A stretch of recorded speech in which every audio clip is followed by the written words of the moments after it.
Ciao, dopo 2 mesi siamo di nuovo al Molo Beverello per imbarcarci questa volta per Capri. L'altra volta eravamo andati a Procida. Se vi interessa vedere il video su Procida, trovate il link in descrizione e forse anche sopra alla vostra destra nel monitor. Comunque, se volete rimanere aggiornati sui nostri nuovi contenuti, se non l'avete ancora fatto, iscrivetevi al canale. Grazie, buona visione. Siamo appena sbarcati nel porto di Capri. Adesso andiamo a vedere come raggiungere la famosa piazzetta di Capri, che sulle mappe è segnata come piazza Umberto I, ma in realtà per tutto il mondo è la piazzetta.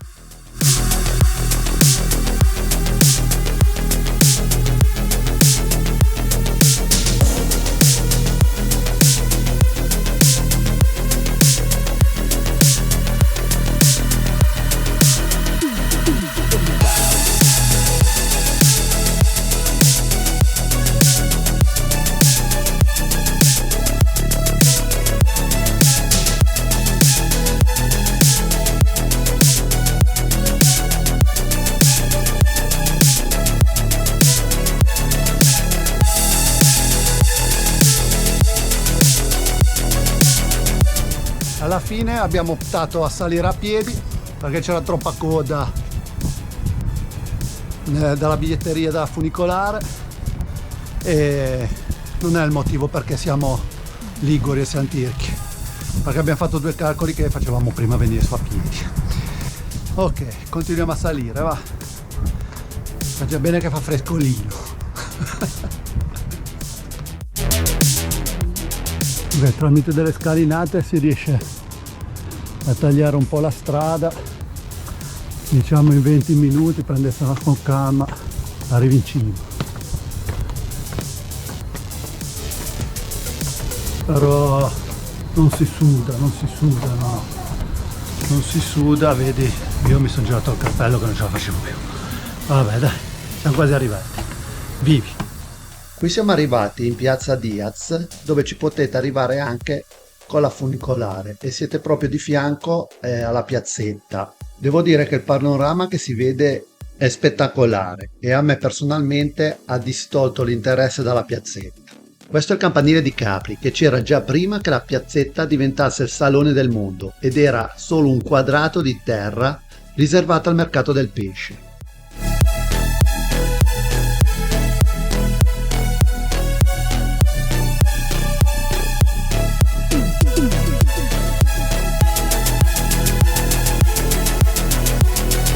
Questa è la famosa piazzetta di Capri. Nel 1938 un giovane caprese sistemò alcuni tavoli e da quel giorno divenne punto di riferimento della vita sociale. Qui troviamo anche questa scultura che è intitolata Altalena con la luna. È una scultura in bronzo realizzata da Giacinto Bosco e rappresenta una ragazza che si dondola su un'altalena agganciata ad uno spicchio di luna, dando così a Capri un'aria ancora più fiabesca.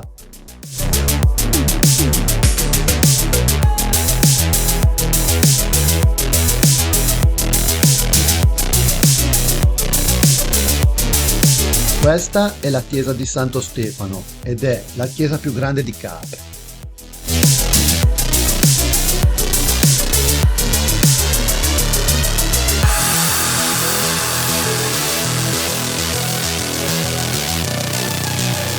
Stiamo facendo un giretto in mezzo alle viuzze.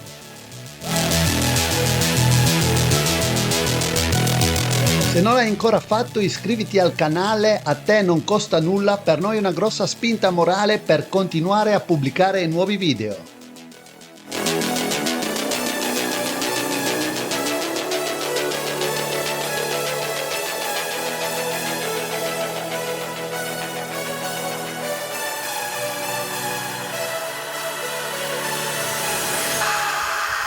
Da Capri abbiamo preso un autobus e siamo venuti a fare un giro veloce ad Anacapri. Se ti interessa, ci sono svariati bus e barche che ti fanno fare in poche ore il giro dell'isola. Adesso noi siamo venuti ad agosto e abbiamo poco tempo e ci sono lunghe code dappertutto e per questo abbiamo preferito girare a piedi. A parte per andare da Capri ad Annacapri che abbiamo preso il bus.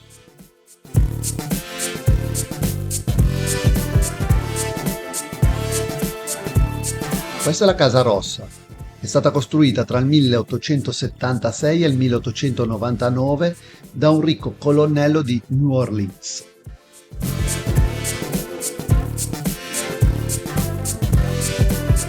Questa è la chiesa di San Michele, eretta all'inizio del 1700.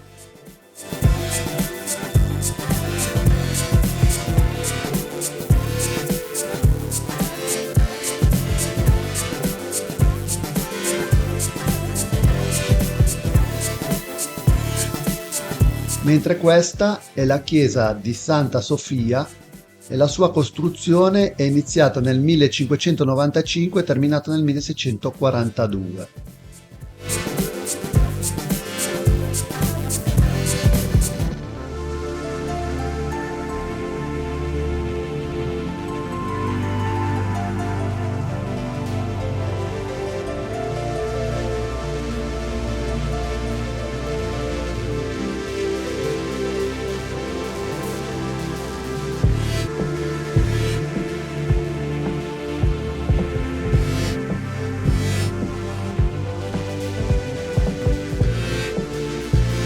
Abbiamo ripreso l'autobus e ritornati a Capri.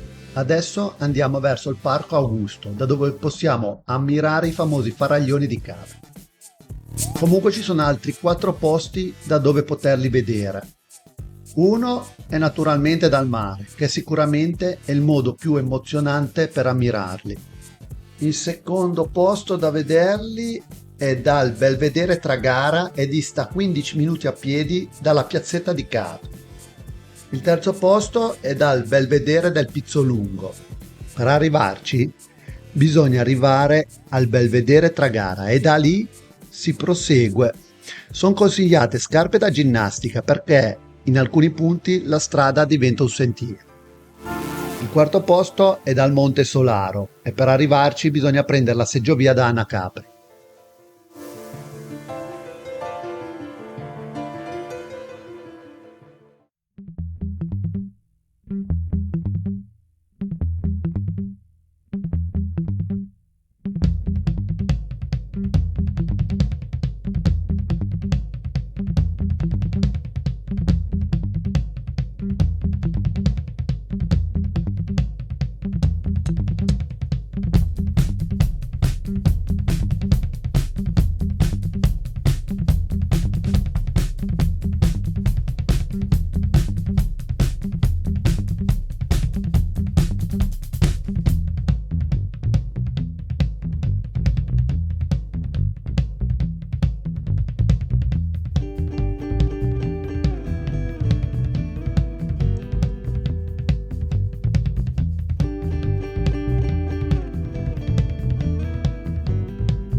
Noi abbiamo scelto di vederli dal Parco Augusto per il motivo che era più veloce raggiungerli dal punto che eravamo.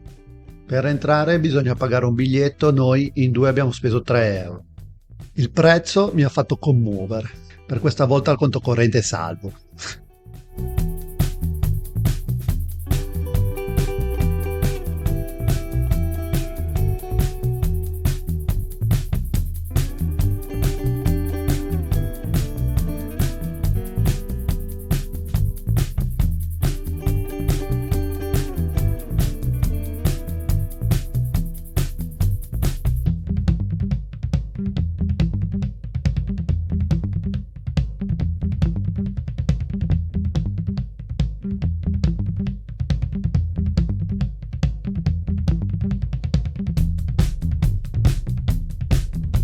Ed ecco i famosi faraglioni di Capri, che sono 3.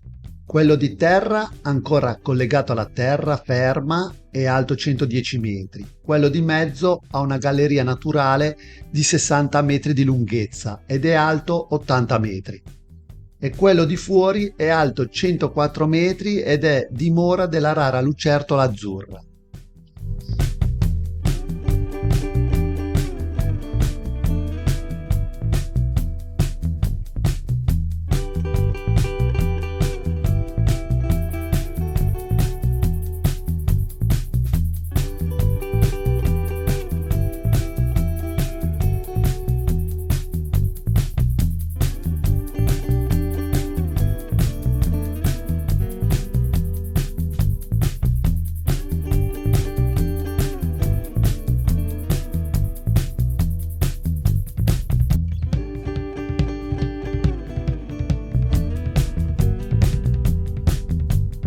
Quello che vedete è il sentiero di Krupp e collega il centro storico dell'isola con la zona balneare di Marina Piccola.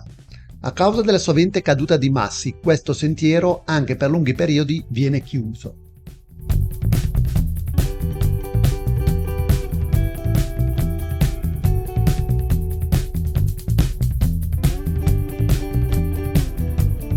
Ci siamo fermati a prendere queste due buonissime granite in questo chiosco, una all'arancia e una al limone. Abbiamo speso in tutto 9 euro.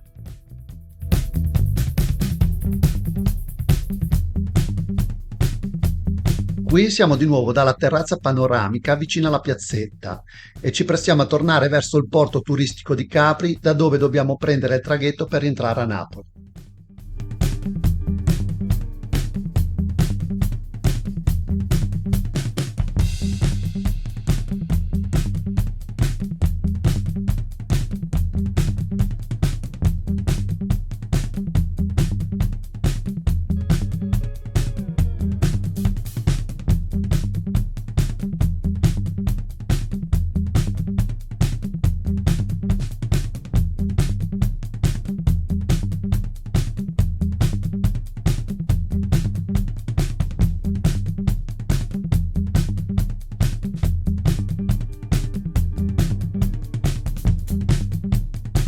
Questa è la spiaggia balneare di Marina Grande.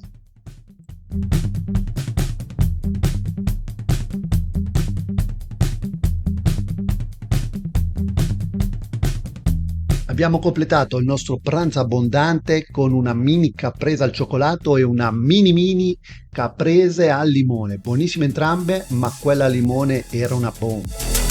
Ed eccoci pronti a ripartire per Napoli. Siamo arrivati intorno alle 10:30 e ripartiamo alle 16:30, per cui troppo poco per vedere tutto. E rieccoci a Napoli. Quello che si vede sullo sfondo in alto è Castel Sant'Elmo, dove eravamo ieri, e trovate il link del video in descrizione.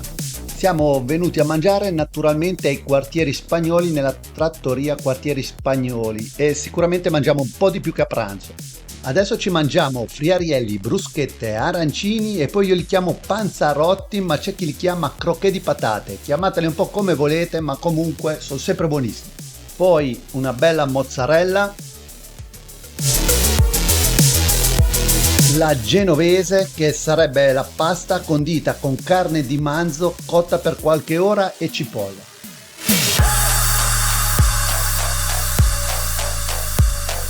Gnocchi alla sorrentina, e in tutto in due abbiamo speso 40 euro. Se il video ti è piaciuto metti mi piace, e se non l'hai ancora fatto iscriviti al canale e clicca la campanella per rimanere aggiornato sui nuovi contenuti. Ciao, al prossimo video!